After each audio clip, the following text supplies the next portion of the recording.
Well, welcome back to the Nullified Take channel here on YouTube, where we've got the TNT takes for you on Survivor South Africa, Return of the Outcasts. I am joined by three former tribe mates for Return of the Outcasts, Shona, Tevin, and Seamus. It's so great to meet all of you. How are you doing? Great. Alive. Good, man. Good. Thanks for asking. There was a real fear there, Shona, after this last episode, if you were going to be alive, but we'll get into that a little bit later on. Firstly, as a massive fan of the franchise, and I know all three of you are massive fans as well, I just firstly want to thank you for coming back and participating this season, because without the three of you, there wouldn't have been a season, right? You could argue, yes, they would have found three more people, but you need participants to be out there to give the fans a show. And thank you so much for coming back and playing. Sure, it's a pleasure. Yeah, It was. It's a huge honor to be on once and let alone twice. So I think we all really thoroughly enjoyed coming back, playing the game again, also playing with returning players who have their own experience from before, understanding how the game helped shape people before, what the impact it had. We realized we all had shared trauma that we were coming into the game with, that we worked through. I was going to ask you, so Shona, we'll begin with you. How was this experience different from your first experience? Like, I'm assuming that, going back out there this time, mentally preparing for what's ahead, you had a bit of better preparation going into this. How did it sort of, compete with the first time that you were out there? Yes, I prepared a lot mentally, as you mentioned. I think Survivor is a very big mental game. You don't have that much time from getting the call to actually going on. So there's only so much physical prep you can do, I was doing cold water swims. That helped a lot, especially because the water in the Eastern Cape was surprisingly freezing. It was, not desirable to go and wash yourself in the ocean, but I was one of the people who was swimming all the time. It helped with the challenges. It also helped with the cold at night. The nights were very, very cold. Just getting into almost a meditative state of mind, being able to listen to your own intuition. That comes up quite a lot. Sometimes it saves me. Sometimes I don't listen to it. Yeah, essentially it was mainly a mental prep for me. But also just, getting yourself emotionally ready for the game, because it is quite a roller coaster.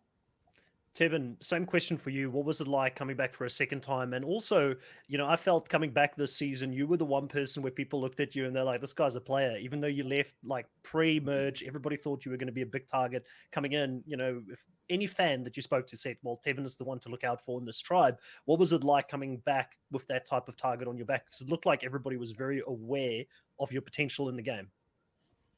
Yeah, I mean, first of all, I just want to apologize for the sound. I'm not sure what's going on in my mic, just in case the audio quality is poor.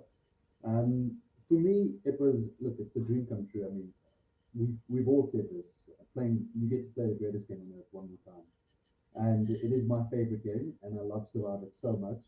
But yeah, it was daunting knowing how much people perceived me as a threat. I mean, in Philippines, everyone saw me as the guy who formed this core alliance. Prior to Werner took over the tribe, I was the one who broke the bust. So the threat level was very high. And then when I saw our tribe dynamics and I saw the other side, and I realized, I mean, they've got these buff characters. I mean, Tage and Dante, Chappie, these Steffi, these beasts, and I mean, we felt quite threatened by them. And I immediately knew on my tribe I'm going to be a huge target, because I've got two people on the other side who've got matching tattoos with me. So all those talks of Tevin and the tattoo trio, it was real. Yeah, if we got together, the chances of us aligning was very high. But I mean, these two people that are on this podcast, Seamus and Shona, were part of my alliance. And the only time you know which side of the lines you are is once that line is gone. And unfortunately, it happened with me going home with an island in my pocket, well, in my corner at least. Oh, it's happened to many great players in the past. You're not the only one. And Seamus, I want to come over to you. You were someone that in your first season played a very tough game. Very early on, you tried to take out Tom. Tom ultimately goes on and wins the whole season. Your read was right to take a move or make a move on him, but sadly, it just didn't work out. You nearly turned it around. You just didn't have ace in that vote. You know, you talked about the trauma of being the first person voted out, you know, not enjoying your braais. I can relate as a former South African myself that braais are important, you know. Are you at least able to have braais now without people coming at you? What has it been like, you know, being back and getting a little bit further? I know you didn't go as far as you wanted to. How much pressure did you feel coming into the season to turn things around? Well, I mean, the pressure was immense. You know, you have a standard for yourself and a goal you want to achieve. Obviously, the open wound on my back of being first voted out carried a lot of weight. And I knew coming in, you know, it's a default response. You'll see this guy. Is he going to play the same way as he did before? Is he going to go completely in the other, you know, opposite direction? So for me, I had to sort of weigh it up and go, okay, I do have to present a reliable sort of strategy, a player that can be depended on. But also, I can't go too far in the other direction because then all these red flags are going to be raised up. So I try to focus on the relationships. And same as Shona, you know, did a lot of preparation for my social game, as well as physical. I knew that, you know, I would be considered a physical player, and I needed to uphold my end of the bargain when it comes to challenges. So on the side of preparation physically, I probably went a little bit too far. Wasn't carrying much in the way of storage in terms of fat reserves. So you'll see, I mean, I lose close to about a kilo a day while I was there. So around camp, you know, I was wanting to build shelter, wanting to provide food, wanting to play a basic game of Survivor. But, you know, like Tev, we both love this game, man. We fans. And, you know, the viewer sees a condensed 45-minute episode. But for us, you know, there's a lot of downtime during that day. You know, it can get quite stagnant, quite boring. And, you know, I often say I'm probably more of a fan than a player when it comes to this game. You know, I play at the speed at which you watch it. But, you know, the right way is a lot more, you know, held back, a lot more reserved. But, you know, all of that being said, I think I did get a lot of peace of mind. You know, I managed to sew up that wound on my back. You know, we were in a great tribe, and as I've said in my exit interviews, you know, there was a lot of love between us. The shared trauma was real.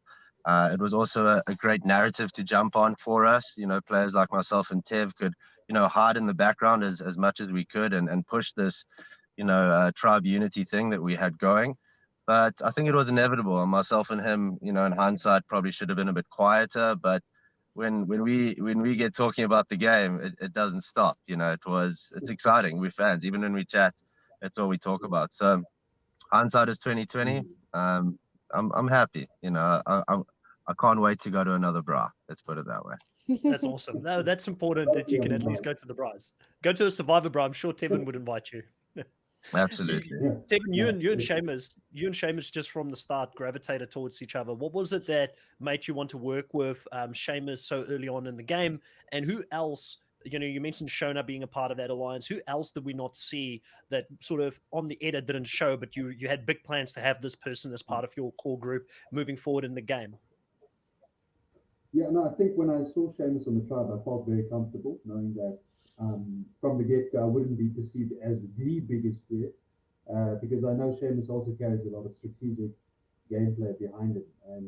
And I know the fact that Seamus is a big fan, and that's what gravitated the two of us together. I mean, we knew how we wanted to play this game. We wanted to play very, very, not cutthroat, but we wanted to have an epic season. We wanted to put on a show because we watch it as fans. And so I knew that's exactly what he's going to do as well. So once we met, I mean, we had some nights where Seamus and I literally, we dove deep. We had some deep chats, meaningful conversations in real life.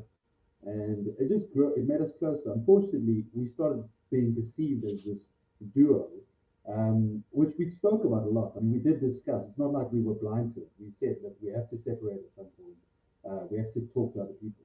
I know one person who was definitely part of my alliance, except for Shona and Seamus, was Felix. And I trusted Felix quite a bit. And he was apparently 98% on board with telling me that they're going to vote for me. And he said at the very end, he decided not to because he felt like he must not be seeing something that the rest of them are seeing. But Kilani, Shona, myself, I mean, we were, Seamus, we were definitely in an alliance. The problem was navigating every other person within those alliances because there's so many segregated alliances. And yeah, I mean, Dino and Felix were definitely part of it. Phil, I didn't trust him either. So for me, Phil was never part of my long-term game. And clearly, I was not part of his. Yeah, one of the questions I had for you, Tevin, is in the show, it showed a specific confessional where you said the first time you built really deep connections with people, the second time you didn't have time for that. It was all game from the start. Do you feel like that contributed a little bit to you going home early, or do you think the edit was, it needed to tell a story there, but you actually did do it, even though you played it up to the cameras like you were all game? No, I definitely did do it because I told a very similar lie to everyone, which eventually came back to bite me at some point. Uh, but the fact was that I didn't want to form that close bond because going home, when Tony and PK voted for me, really hurt. It stung quite a bit. This time it didn't. I just felt like this was good gameplay, well done. And I left gracefully knowing that, listen, they playing hard. And so to me, it didn't hurt as much. And I think that's what I wanted. I didn't want to go home thinking like I had these two friends who literally just destroyed me internally. So it was a lot of it. It was much easier leaving, except because I had an idol in my groin. That was a bit of a disappointment. What are you doing with the idol? Do you still have it? Are you keeping it as a souvenir? I use it sometimes to hit myself on the head whenever I think about how I should have played.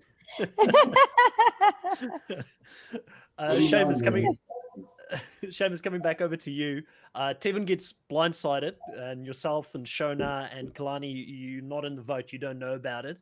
You obviously at this point think, well, Shona and Kalani, they're both in the out, so you're going to entrust them with the plan of trying to turn things around to Dino and to try and vote him out.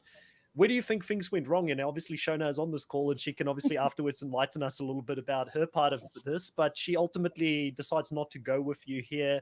In hindsight, obviously 2020 being perfect vision, what went wrong and where do you think you could have gone differently, and why was Dino your main target at this point? Sure. So looking back on it, right before the Tevin vote at camp, before we left for tribal, I actually pulled Dino aside. I felt something wasn't quite right in the air. And I just checked in with him. I said, listen, bud, if we're going for Tevin, I need to be on the right side of this vote. Because if I am, we can then work together. If you drop me out underneath this, it puts me in a very difficult position. And going back to other alliances, myself and Dino were actually quite close. So you'll see in the edit when Tevin goes, Dino leans over and says to me, "Don't count me out yet. I hope you can understand." But the lines are drawn at tribal council. So I felt that irrespective of what he was saying, the action dictated that I was next. So I had to put some sort of play into motion. I knew that Felix and Phil were very, very close. Dino and Teresa in the background were close, but I didn't think it was as strong as it actually was. And I needed to generate some momentum. So the logical start was with Shona and Kalani on the bottom in terms of being excluded from the vote. But the interesting thing about our tribe is we were all almost nodally connected, that the tribal lines weren't as clearly drawn as it comes across. So there was a lot more fluidity in terms of positional play amongst the tribe. And I felt that if I could get Shona and Kalani under a bit of momentum, that we could then swing it against Dino. And I decided to go for Dino because he was also fairly nodally connected in the sense that he had a relationship with everyone, and it wasn't as clear and cut as, say, Shona and Kalani or Felix and Phil. So the idea to rally the girls against Dino was obviously reckless. I mean, I think back and I watched that episode and I see, I was delusional in thinking that, really. But what other choice did I have? I was going to target who, Kalani or Shona, and then pray for a tribe swap, and then see things happen the next day. We don't know when that swap's coming. We could have lost the challenge the following day, and then I still would have been on the bottom with Kalani or with Shona, depending on who was targeted. So it was a rock and a hard place, and I figured, hell, if I'm going to go, I'm going to try pull off something epic. And it does seem that those conversations were, out of the blue, but Shona and I did have a relationship in the background. It was, something quite solid, and was building from the beginning. There's hours and hours of content that the producers have to extract and tell a beautiful narrative, which they do, and it's a phenomenal job. But the relationships that I had with the people I was working were, I think, a lot deeper seated, and I felt, hey, if I'm going out, I'm going on a swing. But I wasn't confident in it at all. I really felt that, sure, if I do pull this off, it'll be a miracle. So shot in the dark with a bad rifle, as we say.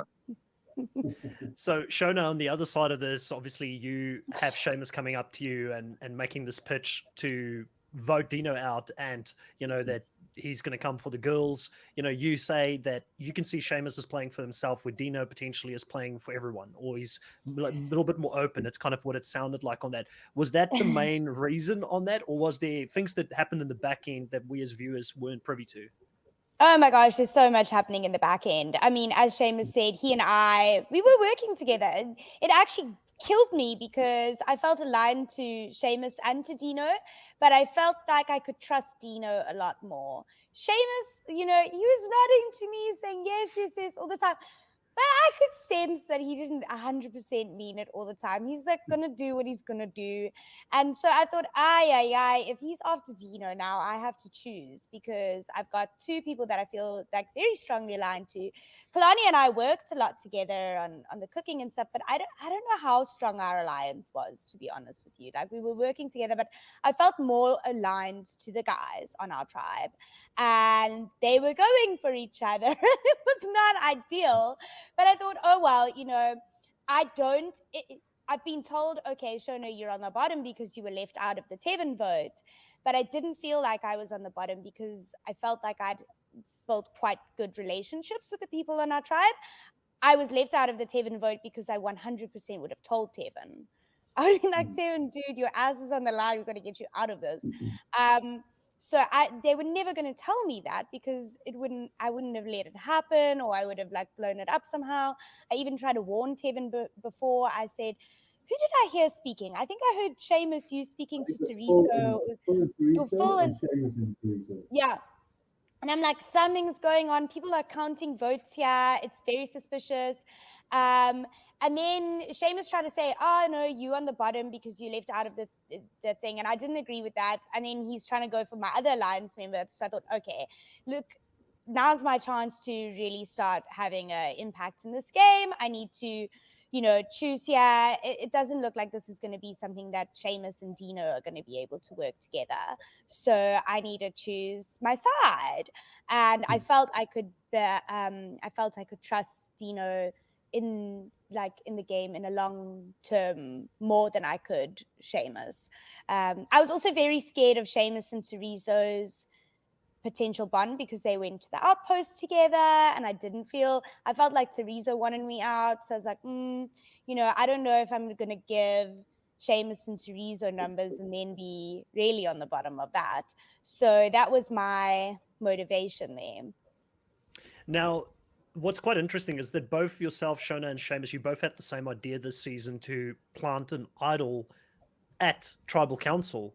Was that something that you spoke about beforehand? Did you know that the other one did it as well? Was it just pure coincidence? And tell me a little bit about your decision, you know, process in doing this. Was this something that you had planned coming into the season, or did this sort of just, you know, organically happen when you were on the show?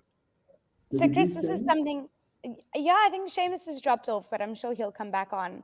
I'd actually really like to hear if he knew about my idol, because I didn't know about him planting one at all. I don't think we chatted about it. I told Tevin and I told Dino, but I had planned this since before coming on to the show. Survivor, there's always this theme of strengths, right? And the definition of what is the strength. You've got physical strength, you've got social strength, you've got survival strength. I wanted to introduce the strength of creativity and show, you know, my more creative arts and craftsy side. So I learned macrame, which is a skill of tying simple knots pretty consistently. And I learned how to make necklaces and stuff using macrame.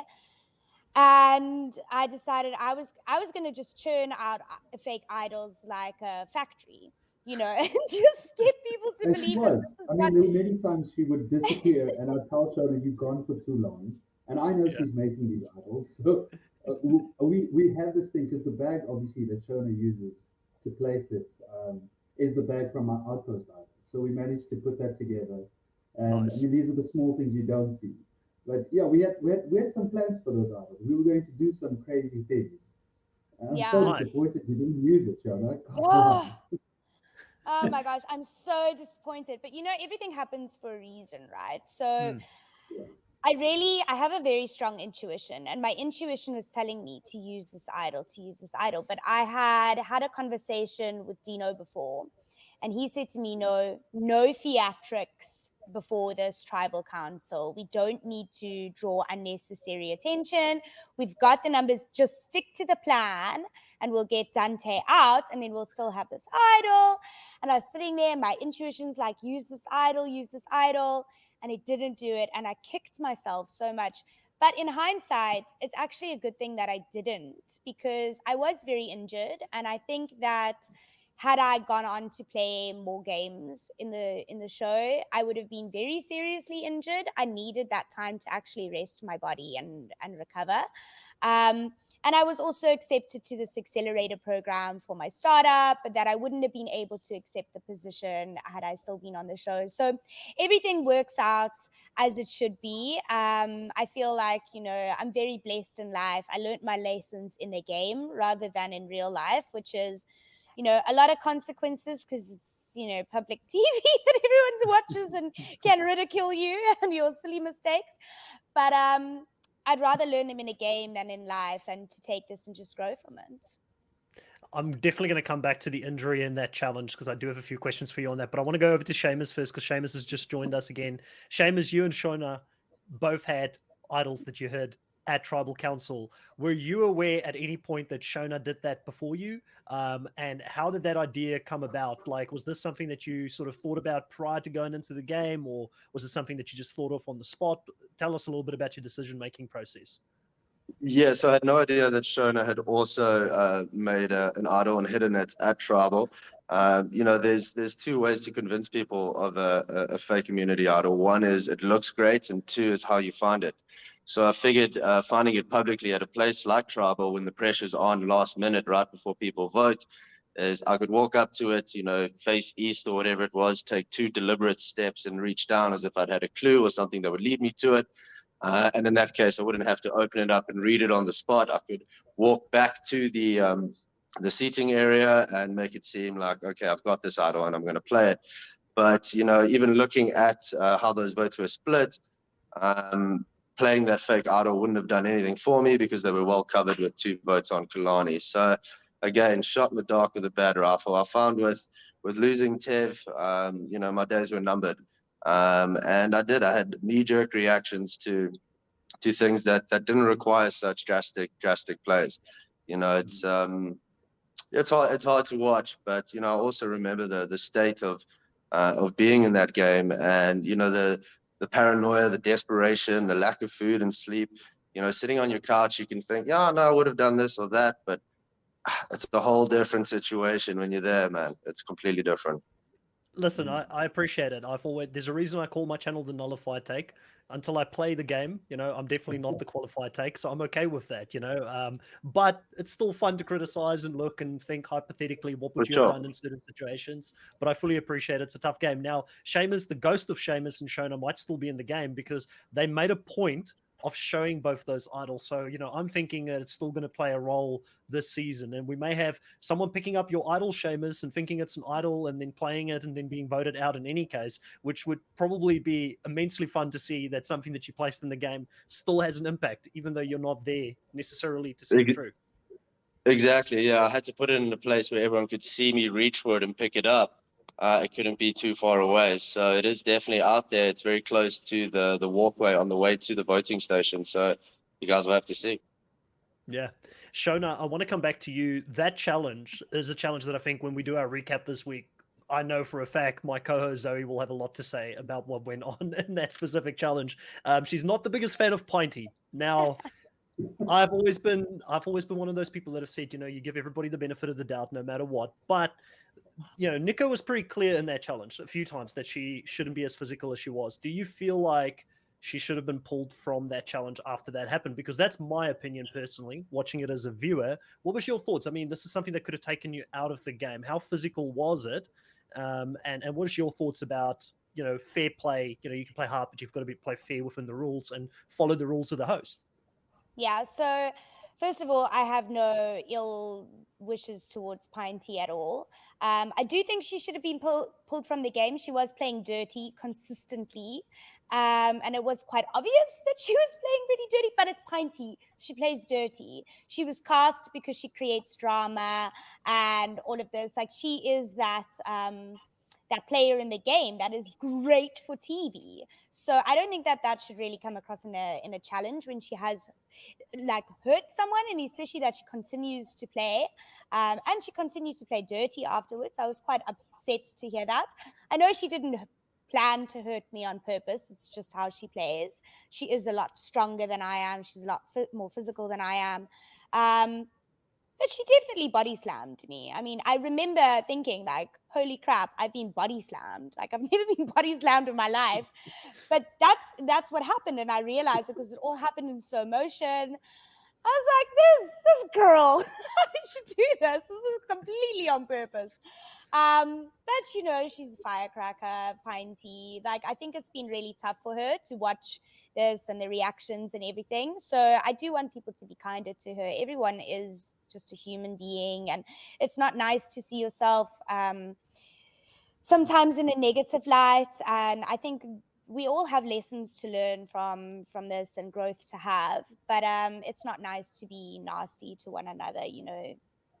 Yeah, no, I agree. I think we criticize the game player, the person in the game, not the person outside of the game. And even on my podcast last week when we did our live and we did our recap, I continue to say, if we criticize Pinty, please don't go and tweet at her or bully or harass her online, because I think there is a limit to it, and these are all human beings with family members outside of the game. And you know, there's a lot of us that have never played the game that would love to play the game one day, but we also would love to either be a villain or a hero and feel like we're not going to have all these consequences if we go out there and we're a villain, you know what I mean? Yeah. So I think that's and Survivor wouldn't be the same without the villains, right? It wouldn't be the same game. It's what makes it Survivor. It's what makes it so entertaining. Pinty's hilarious. She reminds me a lot of David in my season. So tough to live with. Like, really just a challenge. You're like, oh, come on. Yet she lives on and lives on. You're like, come on, Pinty, you're killing me. There's so many more questions I want to ask you, especially around David and everything as well. But we'll try and see if we can get both of you back on for a deeper dive when the season is done, because I'd love to have a proper chat with you guys. There's one more very important question I want to ask before, you know, because we only got a limited amount of time on this interview. Sadly, Shona, you made a decision to go without the numbers here in this last episode. I was pulling my hair out of my head. Explain to me why you did that. Now, as someone that counts the numbers, counts the votes all the time, like Meryl said in the episode, why did you do it? Tell us. So I'm a risk taker by nature. It's just who I am. And I really did feel aligned to Dino and Phil from our tribe. I felt the closest aligned to them out of the people that were left. And I thought that they were really going to be in trouble being so far off of the numbers. They were going to have to pull out miracles. It would help a lot to have another number on their side. And I thought I was always thinking long term in this game and about the story that I would tell at the final tribal council. And this is a big move, you know, to go there, turn things up, get the numbers for your tribe and switch things around. And it would have happened if Phil didn't switch and he'd stuck to the plan, or if I played this fake immunity idol that I spent so much time making. It didn't go the way that I'd planned it to or the way that I wanted it to, but I stick by my choice. I think it would have been easier for me on the Masu tribe, but I didn't come to Survivor to play an easy game. I wanted to play a great game. I don't think it really necessarily came across that way on TV because everyone was playing such big games, and you don't really see much of my strategy. But that was really where my thinking was, that I wanted to help my alliance, but also make a big move. And did you realize going into that tribe, you know, having some of those rules that you said around the camp and, you know, the wood and, you know, who can look in anybody's bags, all those things, did you realize that it was going to come across the way it did to some of these players that kind of felt like this is not the way that players play that have made them merge before, and some of those comments being made? Were you aware that that was going to come across in such a way? No, not at all. That bit me in the bum, it seems. So we'd had these discussions with the original Yontao tribe, and they went very well. Actually, we had a very, very unified tribe, and that unity is what caused us to work together so well and respect each other and actually win challenges.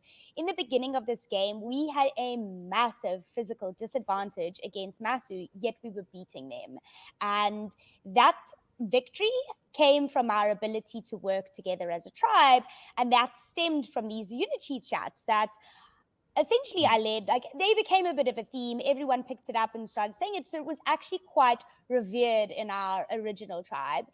The way it comes across, and I think I was speaking to a different crowd. You know, I misread the fact that they had now the numbers, even though it was our camp, and there's also egos at play, and people don't like to be told what to do. And I didn't feel like I was telling people what to do. I felt like I was just like, hey, let's just be nice, because that was the vibe we had. But it's Survivor. You know, I'm a bit naive in thinking that everyone is going to play nice. So, Tevin, just yeah, before we looking go here back for at both that, of I'm you, going to be like, for both of you, you know, Survivor calls again, third time's the charm. Do you guys go back? Is this one of those things where it's done now, or Tevin, you know, are you hanging up the torch? No, never. I'll go back anytime. If they call me and I'm on my deathbed, I'll wake up. I'll rise from the dead to reignite that flame. My torch is never fully snuffed. It's going to only be snuffed once Survivor's cancelled completely. Well, let's hope that never happens. Shona, how about you? Would you go back for third time's the charm? absolutely, absolutely. I think that as a super fan, you really want to play this game until you win it, at least, or you know, otherwise you're just left wondering and aching. You're like, why did I do this? And there's always so many opportunities to grow and to do better. So 100%, I would do it again. I think I would have my eyes a lot more wide open this time. I mean, I don't think I learned enough from my last season, it seems. Mm. Hey, there's Yeah, some there's so much you learn from your first Yeah. experience. I mean, when you do it again, you get so much more perspective as well. I often still think I was 24 when I first played, and in this season I was the youngest cast member. And I had to actually read that on the wiki fan page. I had no idea I was the youngest cast member. So I was learning things about myself from like reading things online. And I feel like, yeah, I should have probably behaved a little younger. I should have probably acted like the young boy, kept quiet a little bit more. So you learn things. I think some maturity is needed from my side to play this game a bit better. Shona, Tevin, thank you so much for talking to me today, and Seamus as well. Thank you. I know he had to go a little bit early. I would love to have both of you guys back on the podcast at some point. I feel like I could do a proper deep dive with you, but for now, thank you so much, and all the best of luck with the rest of the interviews for the rest of the day.